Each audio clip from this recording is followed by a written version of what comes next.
What do you understand about valuation, and how does valuation affect your property prices? Come, let's take a look at the resale. So for resale valuations, right, how does it work? For this property here, we are marketing at 3.38 million. Okay, company valuation, X valuation is 2.4 to 2.6, and bank valuation is 2.7. So if you are a buyer today, will you buy this at 3.3 mil when you see the valuation is 2.7? Unlikely, right? You have to wait for the bank valuation to increase to 3.8. Let's take another example. This unit here is selling at 2.58 million. Our valuation 2.3, X valuation 2.3, and bank valuation is also 2.3. So 2.58 and 2.3, the gap is narrower. So this one we can try to negotiate down a bit, and we can match the bank valuation. I think can match at around 2.4 mil. Which one is easier to sell? A or B? Okay, of course it's B because of bank valuation.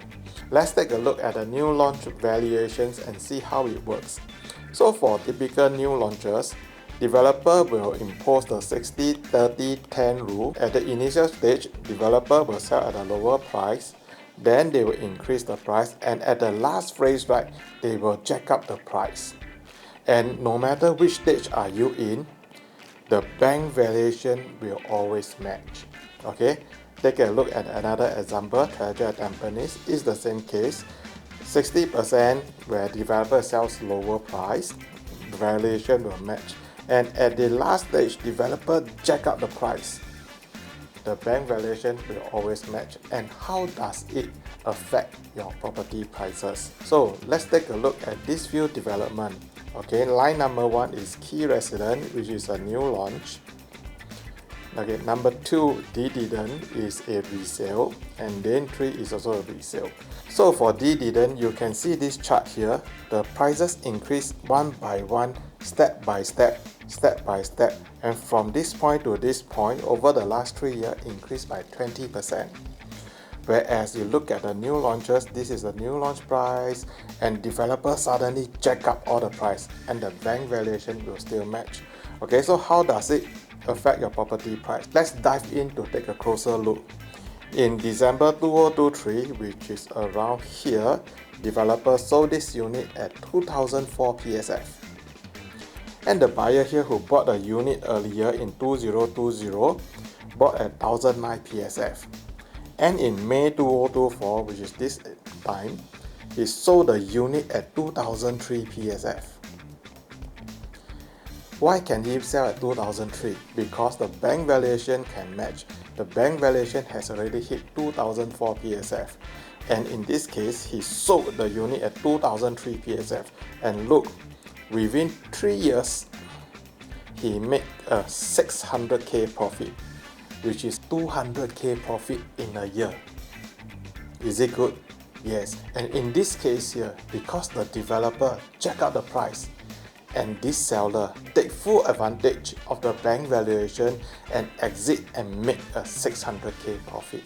Let's look at this. When developer just launch, the smaller bedroom type, right, usually will have higher PSF.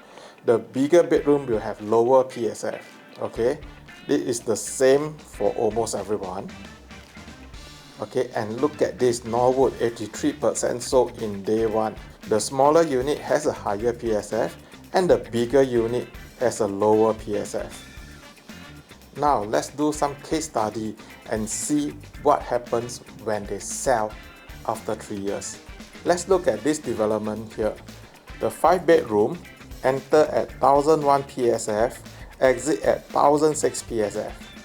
Then this 1-bedroom here enter at 1002 PSF, which is higher, but exit at 1005 PSF only. And let's take a look at another 1-bedroom, enter at 1002 and exit at 1006. So you see, when you buy the bigger units, you have a higher PSF, but when you exit at the same PSF. Why? Because bank valuation can match the higher PSF. Second thing you can take note here is the break-even price. The break-even price is 1202, And look at this unit again. 1173. Is it higher than the break-even or lower than the break-even? So you must learn how to spot such low PSF.